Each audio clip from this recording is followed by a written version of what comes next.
Our call to worship this morning is from Hebrews chapter 4, verses 14 to 16. Since then, we have a great high priest who has passed through the heavens, Jesus, the Son of God. Let us hold fast to our confession. For we do not have a high priest who is unable to sympathize with our weaknesses, but one who in every respect has been tempted as we are, yet without sin. Let us then with confidence draw near to the throne of grace, that we may receive mercy and find grace to help in time of need. Let us stand and sing our first hymn, our hymn of the Holy Trinity, Come Thou Almighty King, and the words are in the bulletin.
Let us pray.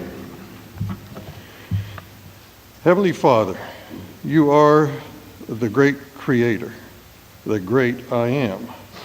You always have been and always will be our God. By your grace, we have hope, even in troubled times as these. We seek to glorify you not by showing fear of the afflictions and the conflicts in the world, but to glorify you by showing our faith in Jesus Christ. Today, as we worship you, we seek your presence. We ask that you shine your light upon us. Through your light, may we bring comfort to those who are fearful. As we worship you today, may we understand that through prayer and supplication, we can bring our concerns to you, and you will give your peace to us. We ask these things in the name of our glorious Savior, Jesus Christ, who taught his disciples to pray, saying, Our Father, who art in heaven, hallowed be thy name. Thy kingdom come, thy will be done, on earth as it is in heaven. Give us this day our daily bread, and forgive us our debts, as we forgive our debtors. And lead us not into temptation, but deliver us from evil. For thine is the kingdom, the power, and the glory forever. Amen. Our confession of faith this morning is from the Belgic Confession.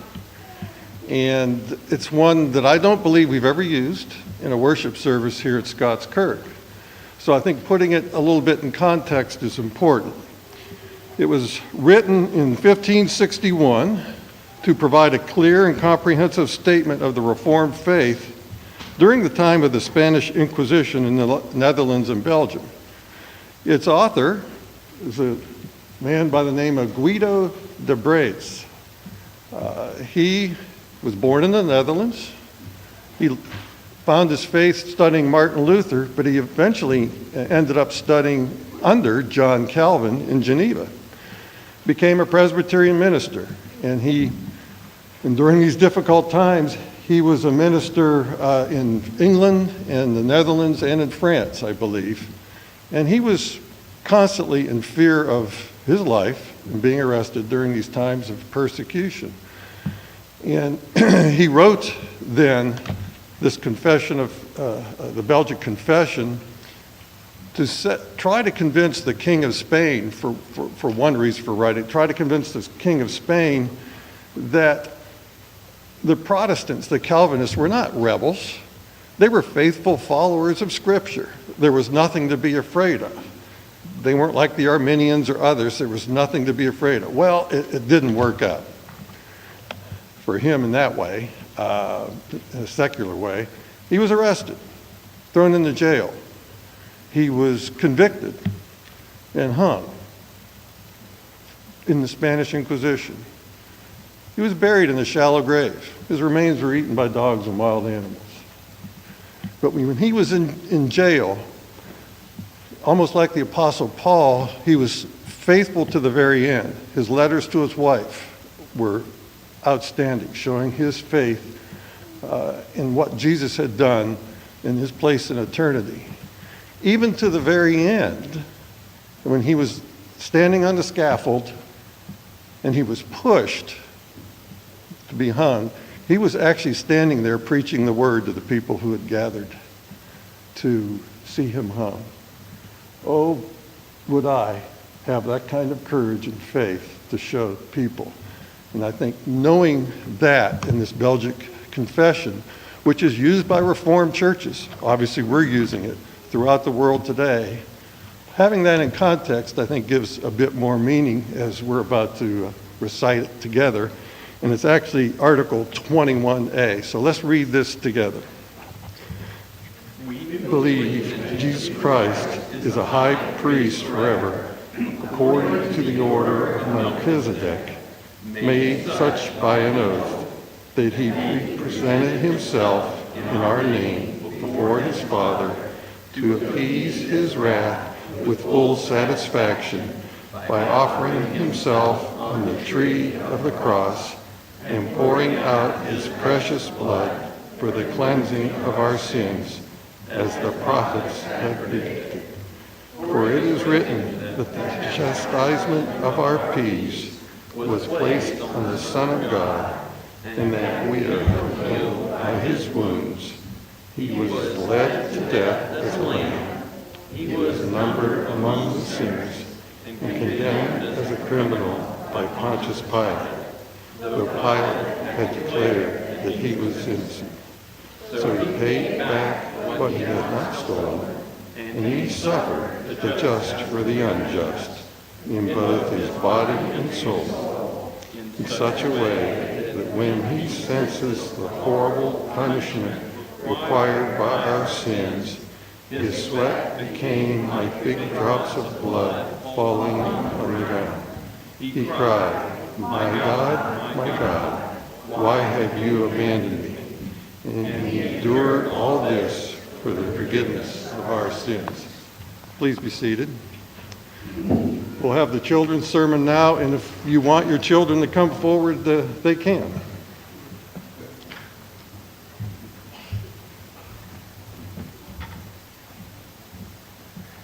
All right. We've got a brave soul. Good morning. Oh, we got another one coming. There we go. Now, unfortunately, you guys that are watching on live stream can't see them coming down, so I apologize for that. But it's nice to see you guys here. And girls. And girls, yes, yes. I say guys in the vernacular. It's you friends of us. How about that? So today we're celebrating what? Father's Day, right? Our fathers are pretty cool, aren't they? Yeah, you know. It was like when I was growing up, No, no, no, no, no. You don't want to be seen with your dad, right? But it was one of those that deep down, I knew that everything that happened to me from him was because he loved me. There were times where he praised me because I did well.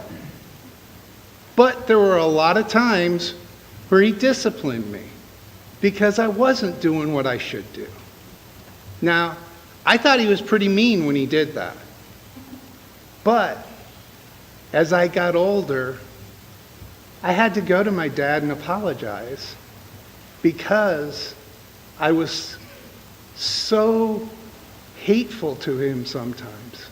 Because I look back now, and if he hadn't disciplined me the way he did, I wouldn't be what I am today, a child of God. He showed me the right way to do things.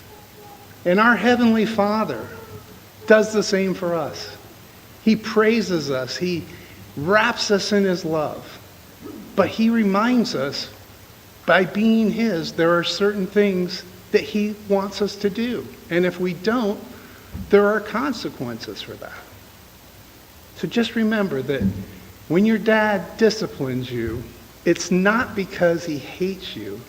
If he did, he wouldn't care. He disciplines you because he loves you. Let's pray. Dear Heavenly Father, so often we think of discipline as a bad thing. But Lord, you remind us that if you didn't love us so much, you wouldn't discipline us and guide us and grow us to be more and more like you. In Jesus' name we pray. Amen.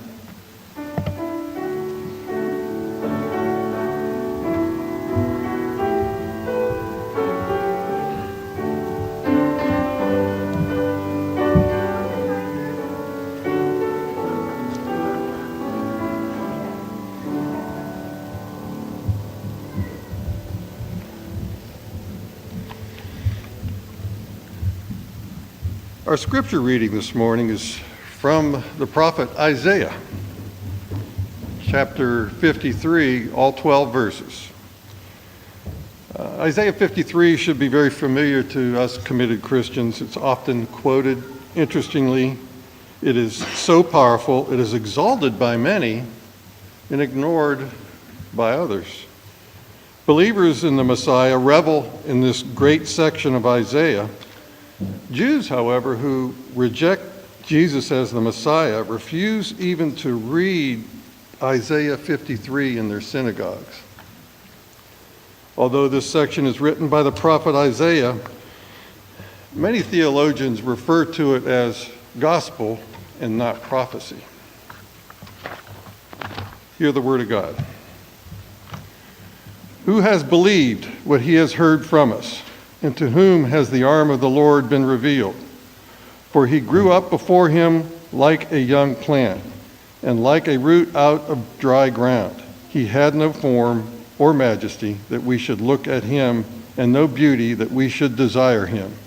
He was despised and rejected by men, a man of sorrows and acquainted with grief. And as one from whom men hide their faces, he was despised, and we esteemed him not. Surely he has borne our griefs and carried our sorrows. Yet we esteemed him stricken, smitten by God, and afflicted. But he was pierced for our transgressions. He was crushed for our iniquities. Upon him was the chastisement that brought us peace, and with his wounds we are healed. All we like sheep have gone astray. We have turned everyone to his own way, and the Lord has laid on him the iniquity of us all. He was oppressed and he was afflicted, yet he opened not his mouth. Like a lamb that is led to the slaughter, and like a sheep that before its shearers is silent, so he opened not his mouth. By oppression and judgment he was taken away.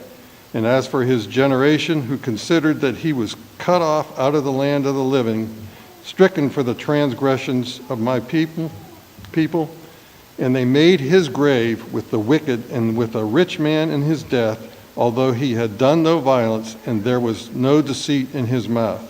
Yet it was the will of the Lord to crush him. He has put him to grief.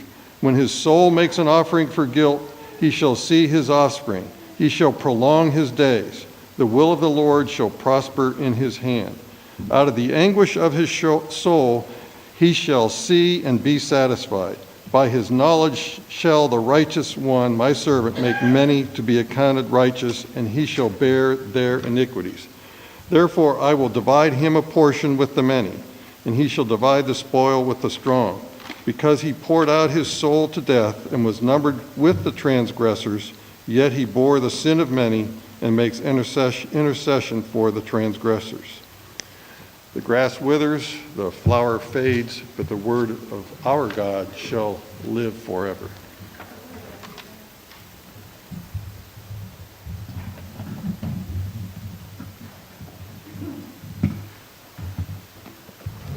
Let us pray together.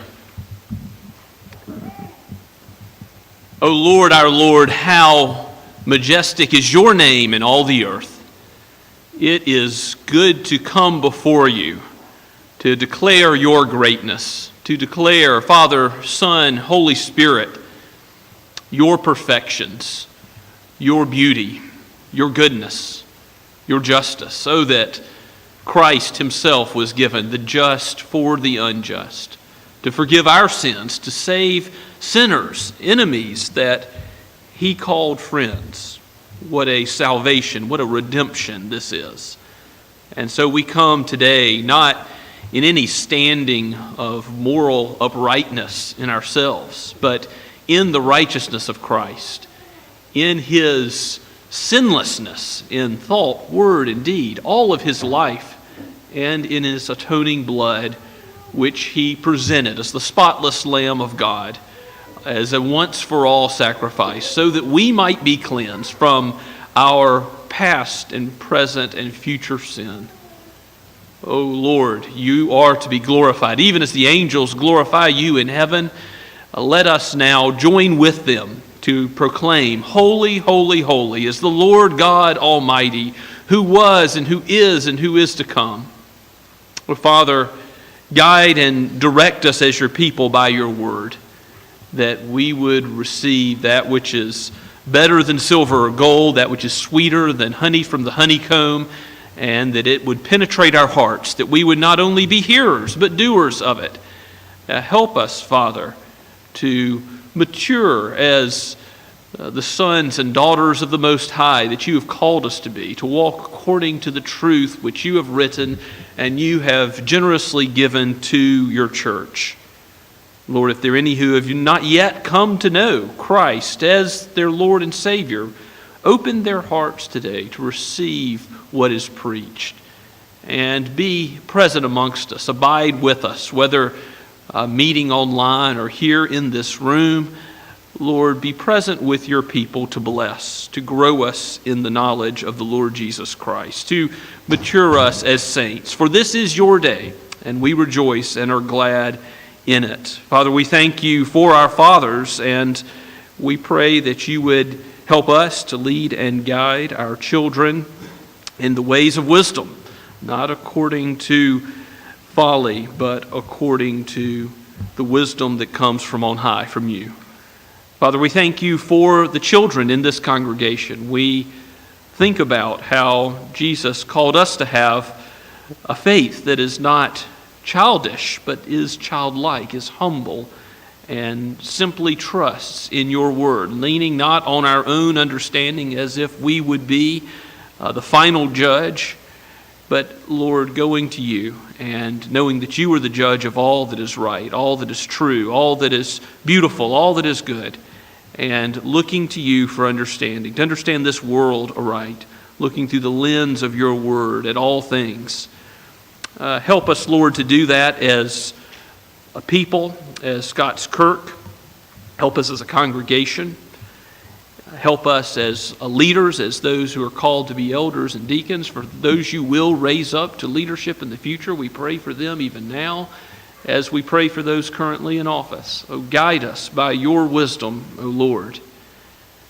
We thank you, Father, for those churches that are gathered together right now, perhaps earlier or later today, on your day, that preach the word, that exalt Christ. And we pray for blessing to come for all those who receive the word in these other buildings, these other online settings where Christ is preached. And we praise you and thank you that your kingdom is far greater than we ourselves. We thank you, Lord, that you have called the Shem Creek Church to be present in the Low Country, and we ask for you to bless them in a similar way and help us to plant other churches here in our area. Bless our city through our activity. Bless Somerville as you've called us to be salt and light here. Father, bless the Low Country Pregnancy Center. We long to see a day where abortion will be known no more in a civilized society. Father, let it be so. And we pray for the efforts of this agency, that they would be able to minister the truth in love to hurting mothers that come to them with preborn children. And we ask for your grace and wisdom to be poured out through that ministry. Father, we pray for the ministry of Bon Clark, and as many camps and conferences and other events have been postponed for this summer. We look forward to Synod and ask your will be done in the ARP Church, that you would guide us as a denomination to do nothing except that which glorifies and is faithful to you and your word. Father, we pray for the ministry to children and teenagers and to church conferences and retreats in that place, and pray for the leadership there as well. We pray for Erskine College and Seminary, that all would be grounded upon your word, and these agencies of the ARP Church, that all that they do would be faithful, rooted, grounded in Christ, steadfast, immovable in Him. And Father, we pray for other Reformed seminaries. We know that many denominations look to many across this land, some of which you have brought back from the way of abandoning your word to faithfulness, and we thank you for that. Others you've raised up as new places where men might be taught the gospel to one day preach it. And we pray for our own number, that you would raise up ministers of the word from amongst us, from some who are yet young, for some who are testing their gifts even now, for some who are perhaps older. Lord, let there be those who would go on short-term mission trips from amongst our number. And perhaps, Lord, if you would call to the mission field, to a strange land, a strange people, perhaps speaking a strange language, but yet as brothers and sisters to go out with the gospel, the same gospel, the one Lord Jesus, one faith, one baptism, one God and Father over all, and who is in all. Lord, as you call out your people to every corner of the globe, we pray that you would do that amongst us. For we know that the situation of all men, of all race, and of all socioeconomic status, Lord, the situation of all men is the same. We stand in need, desperate need, for your redeeming love, for the provision you have made in the Lord Jesus Christ, the one who was wounded for our transgressions, crushed for our iniquities, and by his chastisement brought us peace. And so let there be peace with man and man. Lord, work in the cities that have been disrupted, and they are many. There are many who are fearful, who are afraid.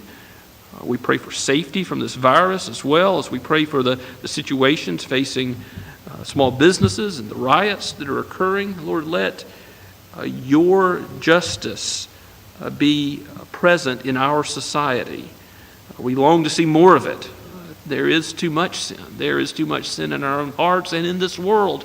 And we know that the evil one is defeated. We know that someday soon all will be made new, and we will not struggle with sin any longer, and there will be a new heavens and a new earth, and we will no longer fight as the church militant, but we will be amongst the church triumphant. And so give this hope, this great hope, to all your saints today, even as we think of those saints who have gone before and fought the good fight, finished the race, In the name of the Lord Jesus Christ, the captain, the author and finisher of our faith, we pray. Amen. As we continue to worship this morning, let us worship together from How Deep the Father's Love for Us, which is in the blue notebook, but the words are included in your bulletin. Let's stand as we sing.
Please remain standing as we pray.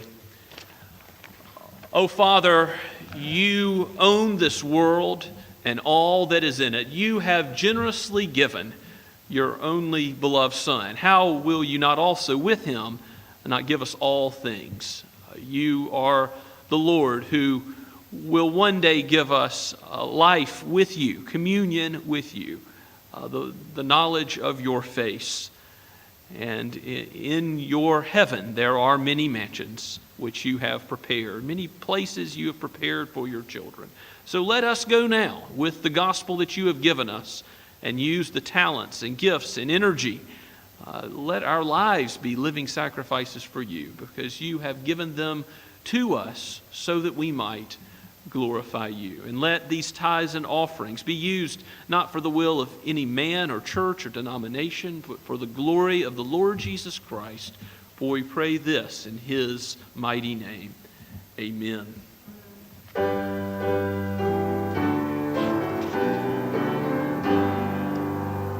Praise Father, Son, all blessings flow. Praise him, all creatures here below. Praise him above, ye heavenly host. Praise Father, Son, and Holy Ghost.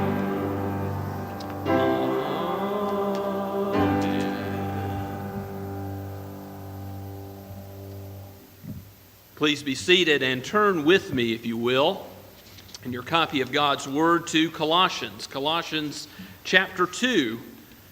This morning we'll read again verse 8 just for making sense out of the paragraph, and read through verse 15. Now this happens to be the last section in what most commentators consider the theological section of Paul's epistle to the church in Colossae. So what follows will be application of, guess what? That theology which precedes. So this is more important theology about Christ, full with a famous expression speaking about who we are in Him and the forgiveness of sins and high calling that He has given us. And the Apostle Paul will take this truth and apply it to the various questions that have come up in the church. We'll see next week about food and drink, celebrating new moons and Sabbaths, and we'll discuss that as we get into the end of chapter 2 and on into chapters 3 and 4. We'll see instruction to slaves, to Christian households. We'll see instructions that relate to the life of the church together in applying this Christology, this theology of who Jesus is, to our lives as Christians, those who follow Him. So let us hear God's word again from Colossians 2 at verse 8, going down through the 15th verse. This is penned by Paul the Apostle, breathed out by the Holy Spirit for each of us today. See to it that no one takes you captive by philosophy and empty deceit, according to human tradition, according to the elemental spirits of the world, and not according to Christ. For in Him the whole fullness of deity dwells bodily, and you have been filled in Him, who is the head of all rule and authority. In Him also you were circumcised with a circumcision made without hands, by putting off the body of the flesh, by the circumcision of Christ, having been buried with Him in baptism, in which you were also raised with Him through faith in the powerful working of God, who raised Him from the dead. And you, who were dead in trespasses and the uncircumcision of your flesh, God made alive together with Him, having forgiven us all our trespasses by canceling the record of debt that stood against us with its legal demands. This He set aside, nailing it to the cross. He disarmed the rulers and authorities and put them to open shame by triumphing over them in Him. Let us pray. O Holy Spirit, it is your office to open our eyes to understand the Scriptures, to give us that which is not according to the flesh, but spiritually discerned. To give us discernment, wisdom. Give us knowledge of Christ, and let that knowledge affect who we are, our passions in this life, that they might be for you and all glorifying you. Let our actions in this life reflect that view of the world which the Apostle Paul has been carried along by you, a Holy Spirit, to give us today, so that we might see things truly as His followers and then live as befits the children of God. For we pray this in Jesus' name. Amen. So if you remember the situation in the church at Colossae, there are false teachers. They are taking some people captive by empty philosophy, deceit. They are not so much teaching a view of the world that you think about in Philosophy 101 class at college, but they are teaching what is the way of wisdom, what is the spiritual way to understand life. And they say there's a mystery you've got to know. They say there's something beyond Christ, something more than Christ. And so Paul's been arguing the beginning of chapter 2 against that. Don't be taken captive into thinking there's anything more than Jesus that you need, that Jesus is sufficient for your salvation, that He alone forgives sins, that nothing else needs to be added to Him. So in telling the members of the church at Colossae not to fall into any human traditions or elemental spirits, anything based on this world but not based on Christ. The apostle goes on in the 9th verse and says that it's in Christ that you actually have the fullness of deity dwelling bodily. Now, there's a great statement about Jesus, right? That he is, as the Nicene Creed put it, in 325. Actually, that council opened on July 19th, 325 AD. So around this time of the year, roughly 1700 years ago, they proclaimed Jesus is very God of very God. And right they were, because in Jesus Christ, all of the fullness of God, the divine creator who spoke the whole world into existence, who holds every molecule in place, who will direct it all to his ultimate ends and consummate it all, he is in one person, the Lord Jesus Christ, who is truly human, but he's also truly divine. He is two natures in one person, and that divinity is complete in him. So if you want to know where does the fullness of God take you, it takes you to Christ. And so if you want to be one with God, to use that language, where would you need to go? You need unity with Christ. You would need to be found in Christ. So look at the words in verse 9. For in him the whole fullness of deity dwells bodily. In verse 10, you have been filled in him. Now possibly the heretics were saying something like, you want to be filled with God and his Spirit, then you need this mystery knowledge. You need something else beyond Christ. And Paul's saying, no, you want to be complete. You want to be perfect. This word for fullness could mean completeness. You want a complete spirituality. Where do you look? Jesus. He is God, so how could you need something more? He's the spotless Lamb of God. How could you need something more than his sacrifice? He lived a sinless life. How could you look for something more to give you right standing with God? So, if you are filled in him, you should also know what the end of verse 10 says, that Jesus is the head of every rule and authority. Now, perhaps the Apostle Paul here is thinking of worldly authorities, worldly rulers like Pilate, who had no authority except that which was given from above. Pilate was only an authority because God had put him there. And he was ultimately subject, like all worldly authorities, to doing what pleases God. And they will be responsible for everything they do that displeases God. But probably what's going on in this text is that we have again angelic or demonic beings, authorities in the spiritual realm that the heretics were teaching something false about that Paul is addressing. And we'll see this again brought up in verse 15. At the end of our text, it says that he, Jesus, disarmed the rulers and authorities and put them to open shame by triumphing over them in the cross. Well, certainly Satan and all his minions are defeated. All the powers of hell and darkness are defeated at the cross. And that leads us to think, well, whether worldly authorities or demonic authorities, even the evil one himself, we have to remember that, that Satan approaches God in his courts and asks permission to do anything to Job. You read that in Job chapter 1. You see the demons cowering before Jesus, knowing that he is in authority over them in the Gospels. You know that it's not as if God and the forces of evil are equal and opposite. No.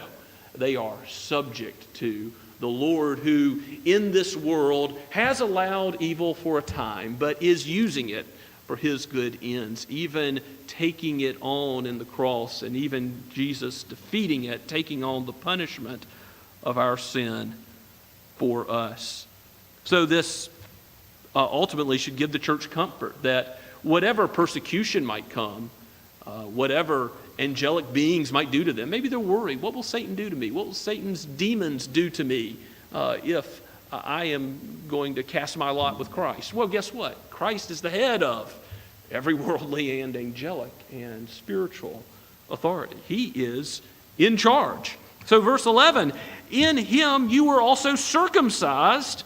Oh, remember, this is something that was instituted by God to be done to every male Israelite. Moses himself got into trouble for not following this ceremonial law in the Old Covenant. It was essential to show God's mark on those who were his people, visible covenant community. And in him you were also circumcised with a circumcision. But then look at this famous expression. It's a circumcision made without hands. So what kind of circumcision is that? What kind of cutting off? What kind of bloody ritual is it? Well, it's not done in the flesh. It's not done to the body. It's done spiritually. What is this circumcision that comes both to Jew and to Gentile? Remember, God has brought his gospel now to the church in Colossae in Asia Minor, to someplace far beyond the borders of Israel. Here he brings it to every tribe and tongue.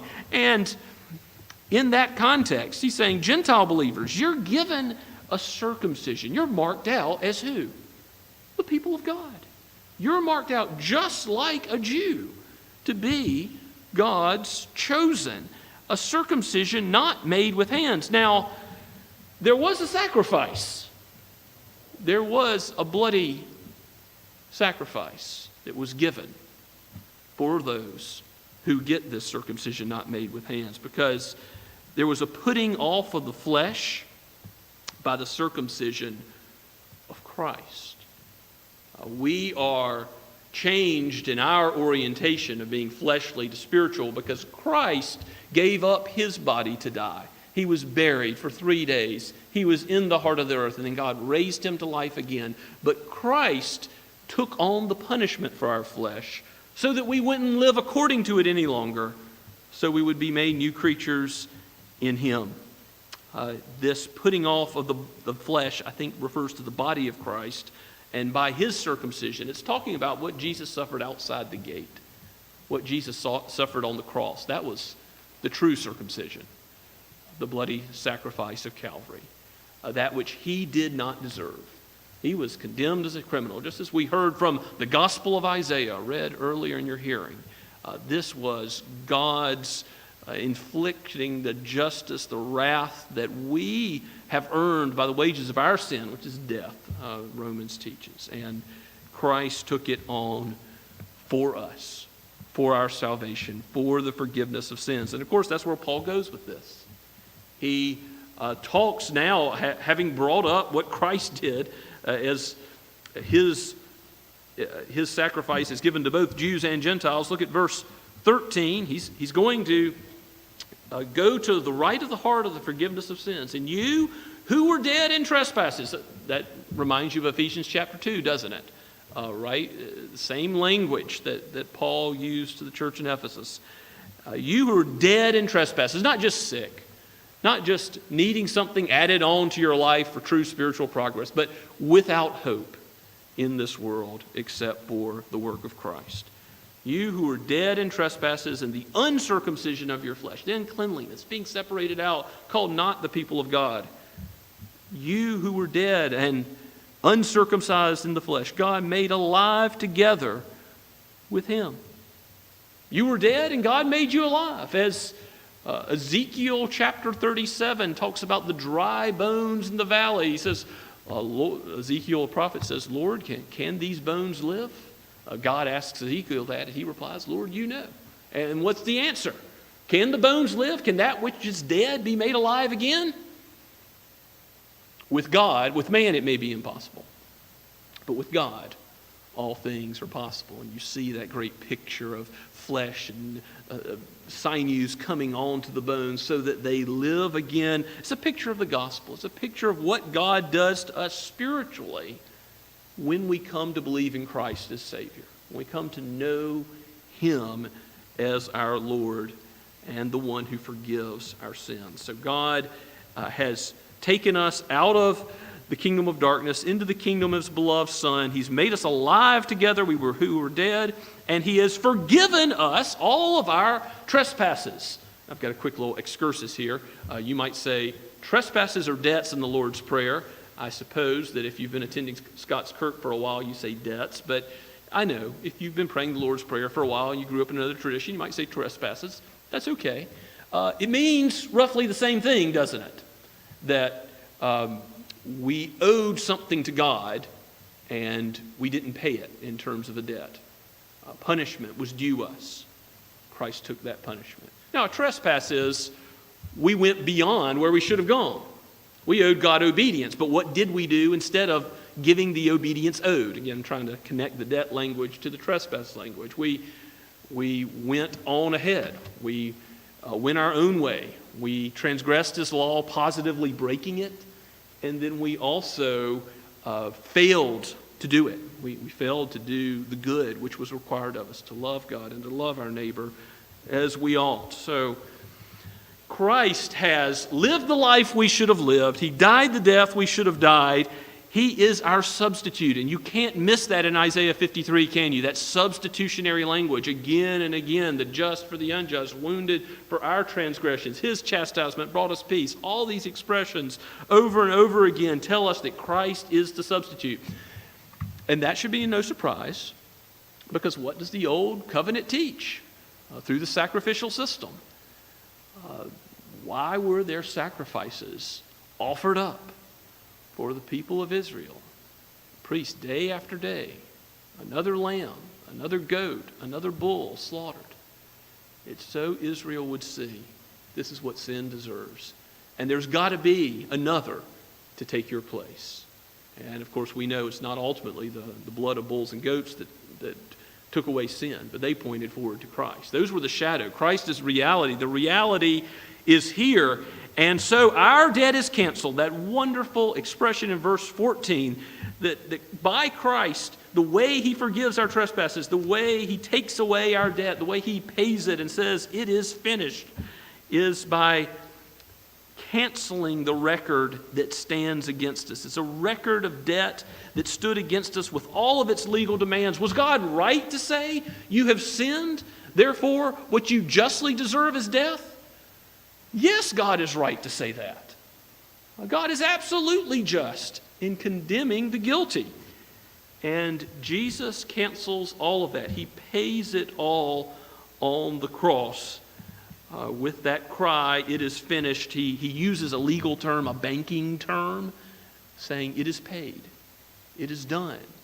It is taken care of. You who have faith in Christ, you who trust Him as your hope for heaven, not your own good deeds, not your own life, but you trust Christ's life. You trust His record as the reason why God should let you into His presence, the reason why you come boldly before the throne, that we sing His praises and pray to Him now. Why is that? It's because we trust in Christ.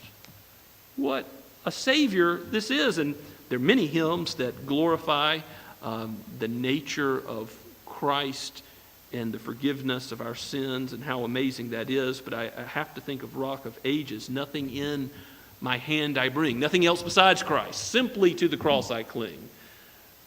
Naked come to Thee for dress. Foul I to the fountain fly.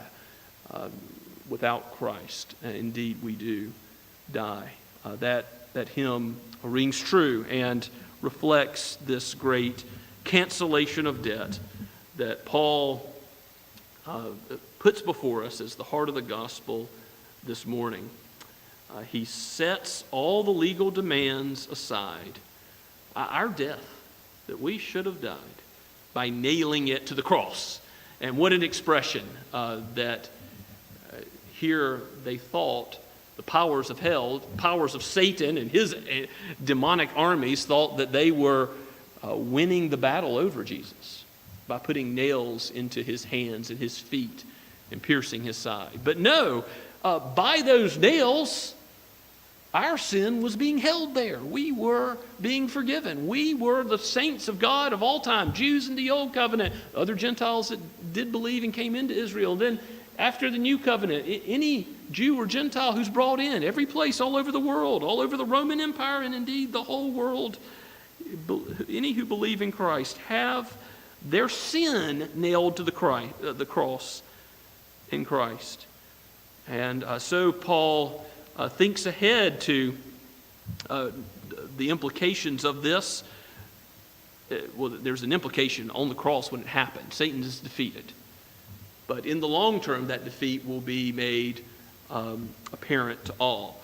So what has happened? He disarmed the rulers and authorities and put them to open shame by triumphing over them in him. This word for triumphing is used for a victor's parade. If a Roman general might come back from war and celebrate. That's the kind of victory that Christ has already celebrated over the powers of hell. Now, do we experience still fights with temptation, fights with the evil one and his forces of darkness? We've been studying Fighting Satan in our men's group of the Bereans on Wednesday night. This is a reality. The scriptures again and again talk about the reality of the evil one, of sin both in our hearts, in us, but also outside us, in the system of this world, this present evil age, in the influence that Satan and demons have. But is that anything to be worried about? No. It's not, because Jesus has conquered them. Jesus has already disarmed them. They have no way to defeat the Christ of Revelation who comes in victory on a white horse. Praise the Lord. A few applications from this text that, again, we're going to see the Apostle Paul make all kinds of applications as we continue to move forward through Colossians. But a few applications as we think on the greatness of Christ.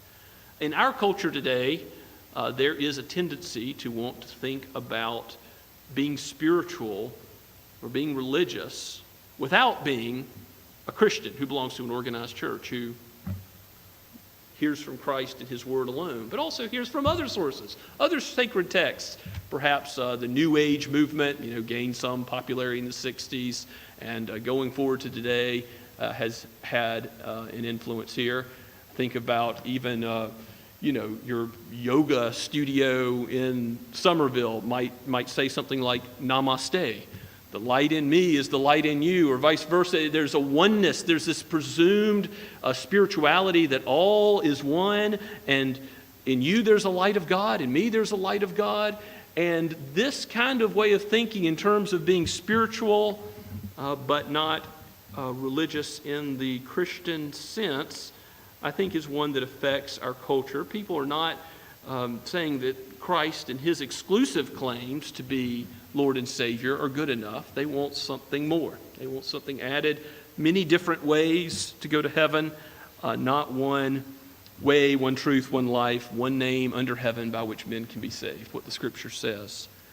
And here I want to just point out again what verse 9 tells us. In Christ, the whole fullness of deity dwells bodily. You want oneness with God?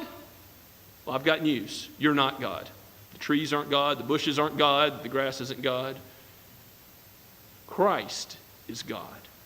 Here is the creature as a human being in his creation, joined with true humanity is true deity in the person of Christ.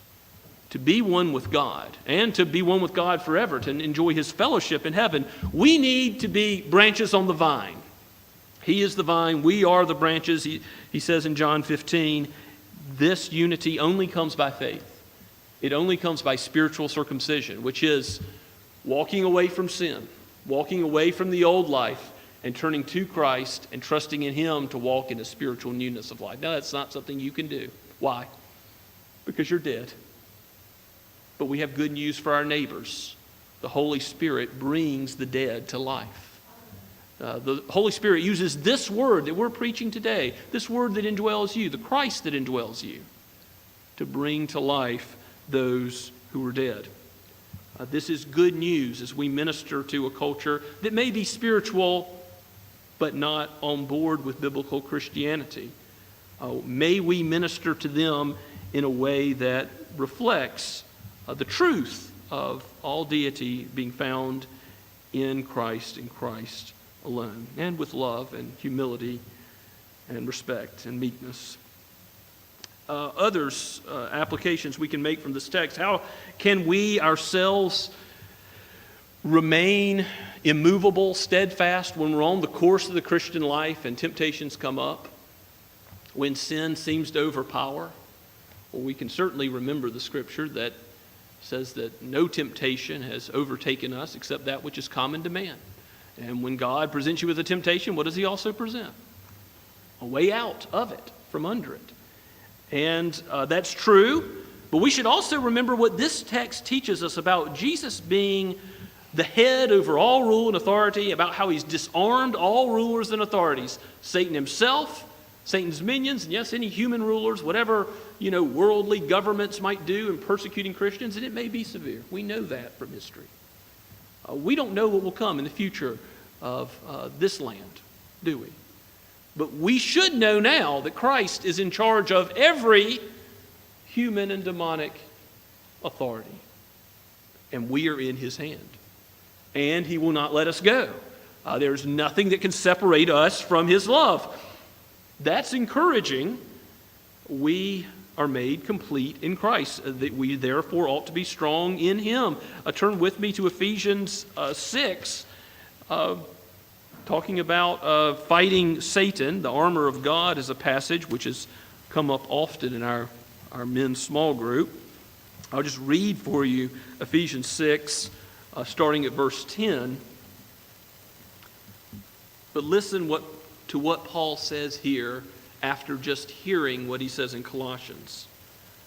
Ephesians 6:10. Finally, his final exhortation in this epistle. Be strong in the Lord and in the strength of your own might, your own flesh, your own ability to withstand temptation or the forces of evil. No.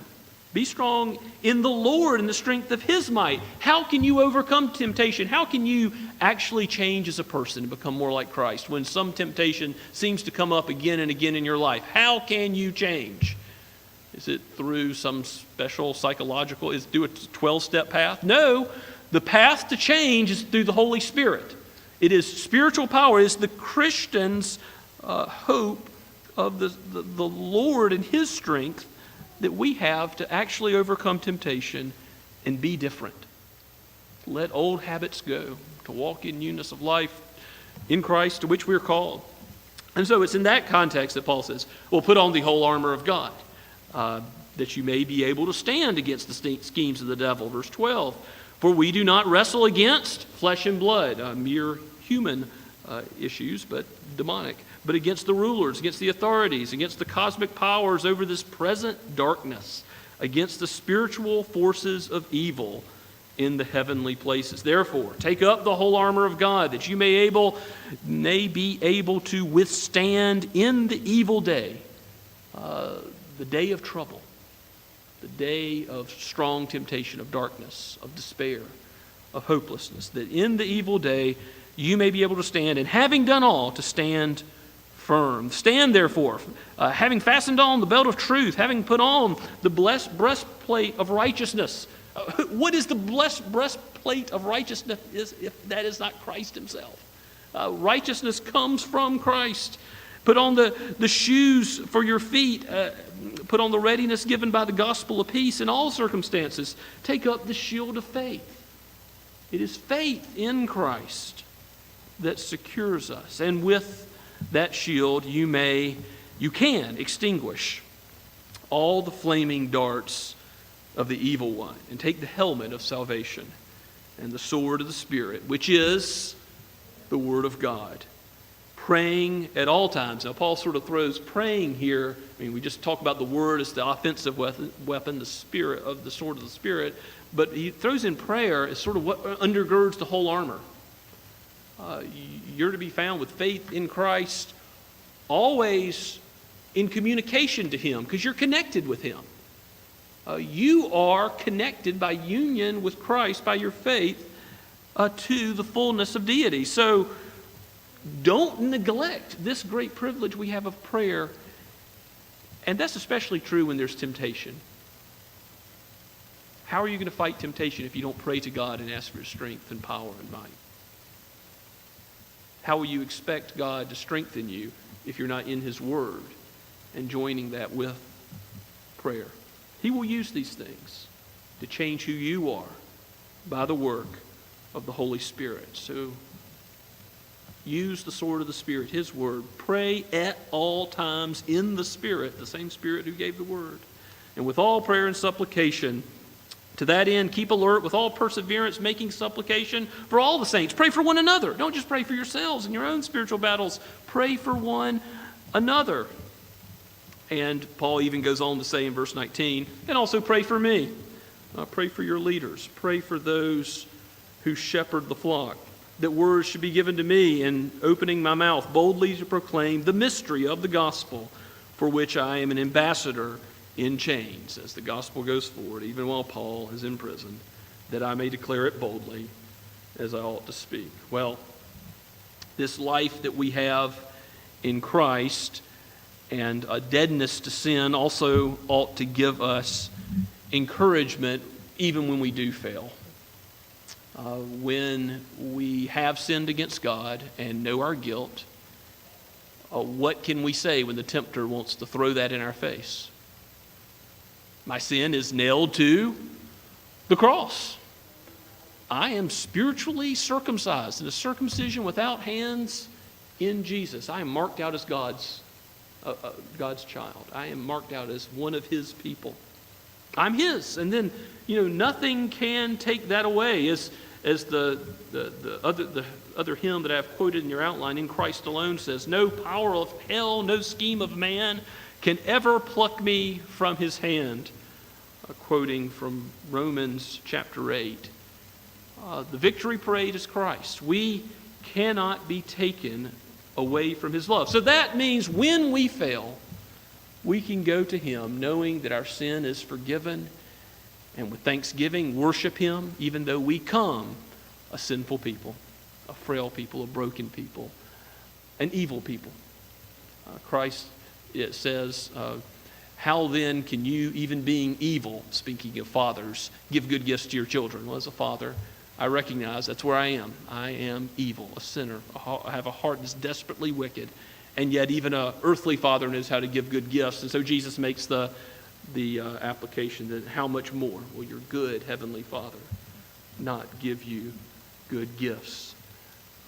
We are evil, but Christ in His forgiveness is great. He has nailed our sin to the cross, and it ought to also encourage us to walk more faithfully in the future as we see what the Christian life is all about, as we learn more about what Jesus requires of us, to know that Jesus has already paid it all and that He's called us not to live in sin any longer. And this is the subject of what Paul gets at in Romans chapter 6. You're dead to sin, but you're alive in Christ. You're not a slave to the flesh, but you have a new life that you're to walk in. So no longer live as one who's in bondage. Live as a free, spiritually free person in Christ. May God be praised. Let's pray together. Lord, we thank You for this text, for the Savior it proclaims, for the glory of Christ presented. Help us to be found in Him, not having a righteousness of our own that comes through the law, but having a righteousness that comes through faith. Lord, bless Your people. Help us to live, even in the face of temptation, in the face of danger, in the face of fearsome enemies. Help us to live in the life that You have destined us for, now and forever, in Christ. For it's in His holy name that we pray. Amen. And in response to the preaching of the Word this morning, let us sing together How Firm a Foundation, as the words are included in your bulletin.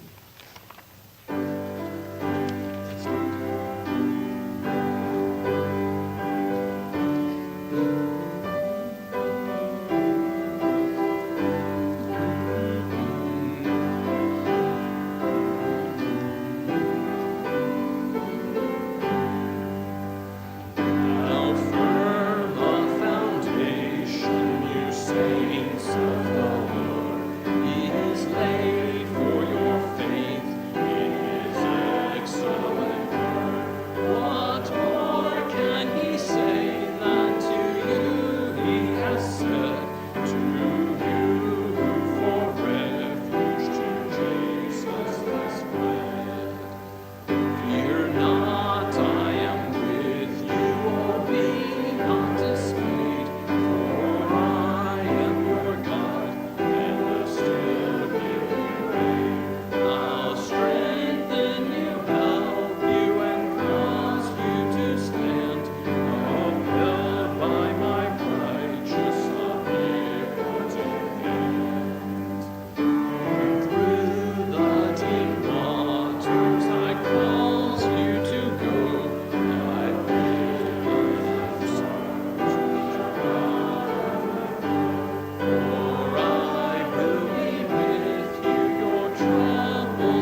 I remind you all before I dismiss with the benediction, please do go immediately following the service outside, and you're welcome to have as much time fellowshipping together there as you like.